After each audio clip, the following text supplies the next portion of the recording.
में हमारे पास दो कॉन्सेप्ट्स हैं, एक है अनुलोम समानुपात और एक प्रतिलोम समानुपात। तो जो अनुलोम समानुपात है उसे इंग्लिश में हम लोग कहते हैं डायरेक्ट प्रोपोर्शन। क्या कहते हैं? Direct proportion. और प्रतिलोम समानुपात को कहते हैं इनवर्स प्रोपोर्शन। ठीक है, अब क्या होगा, आपने पढ़ा था अनुलोम में क्या होता है, जब एक राशि बढ़ती है तो दूसरी भी बढ़ती है। उदाहरण बताओ, कोई भी बताओ आप जैसे उदाहरण। जैसे कि हमारी क्लास में ये लाइन है, हाँ, अगर हमें बच्चों को टॉफियाँ बांटनी है तो हम बच्चों को बांटेंगे तो बच्चों को भी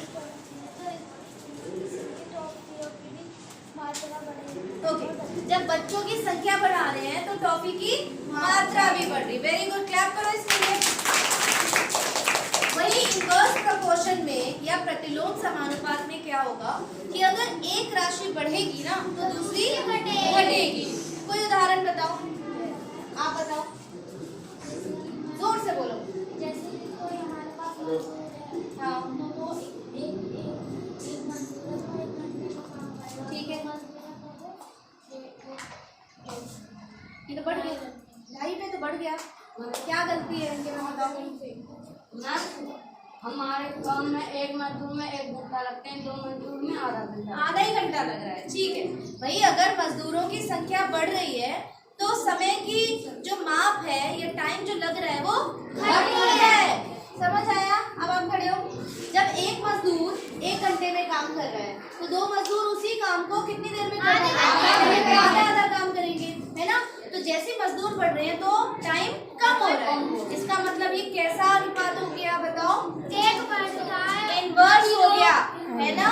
प्रतिलोम समानुपात हो गया। कैसा प्रोपोर्शन हो गया? प्रतिलोम समानुपात। ठीक है, इतना क्लियर हो गया। अब आपके लिए क्वेश्चन है, पहेली जैसा है। मान लो किसी भी तालाब में, कोई ऐसा तालाब है जहाँ पर कमल खिलते हैं। क्या खिलते हैं? कमल। कमल को इंग्लिश में क्या कहते हैं? लोटस। ठीक है, लोटस खिलते हैं। लेकिन लोटस ऐसे खिलते हैं कि जितने आज है ना, अगले ही दिन उसके दुगने हो जाते हैं। मान लो पहले दिन 1 है तो अगले दिन 2 हो जाते हैं। ठीक है, अब ये मान लो, अब ऐसे ही पूरा 30 दिन का महीना था। 29 तारीख को जब मैंने गिने ना 29 को, तो वहां पे कमल थे पूरे 15। ठीक है, अब अगले दिन कितने हो जाएंगे? 16, 30 और बताओ 16। ठीक है, आप खड़े हो जाओ। 16 कैसे हो जाएंगे भाई? 15 है 29 को, तो 30 तारीख को 16 हो जाएंगे, 1 बढ़ जाएगा। मैंने क्या कहा था? और अगले दिन कितने हो जाते हैं? डबल हो जाते हैं।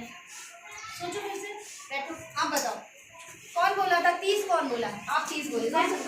आपने बोला था कि अगर एक दिन को 1 कमल खुलता है तो उसके अगले दिन ही डबल हो जाता है। हाँ, अगर मैम 15 कमल होंगे तो उसके अगले दिन 30 हो जाएंगे। Very good. 15 का डबल कितना होता है? 30। आपको समझ आया?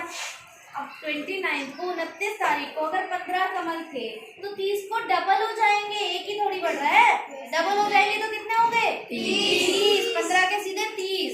मान लो उसके अगले दिन कितने हो जाएंगे? 60।